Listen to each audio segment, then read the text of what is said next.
नमस्कार. मी संजय पार्वती शंकर लाड, मुक्काम पोस्ट वेचले, तालुका जिल्हा सातारा. आज 15 मार्च. आपली ही 10 जानेवारीची टोकन बेडवरती हा प्लॉट आपण केलेला होता. हा लाईटचा खांबा, हे आपलं शेड आणि हे उन्हाळी सोयाबीनचा प्लॉट. या प्लॉटसाठी आपण कोणताही कसलाही बेसल डोस न घेता फक्त आणि फक्त डेफ्रेजचा वापर केलेला होता. गुळाचं पाणी सोबत घेतलेलं होतं. याचा एक रांजणेकरांच्या बरोबर चर्चा झाली होती की त्यांनी मला एक चॅलेंज केलं होतं किंवा आव्हान केलं होतं की तुम्ही फक्त डेफ्रेशवरती प्लॉट घेऊन दाखवा.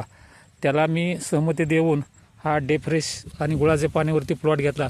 याचे तुम्ही फांद्याचं जर प्रमाण बघितलं तर आता 24-25 याला मेन फांदे आहेत आणि प्रत्येक फांदीला उपफांद्या 1-2 आहेत.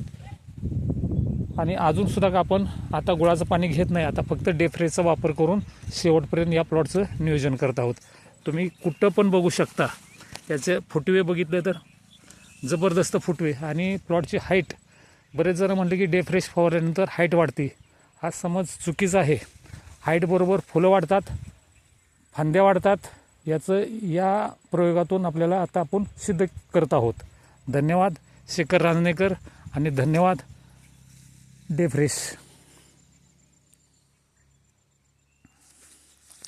पुन्हा एकदा आपण डेफ्रेशचा आभार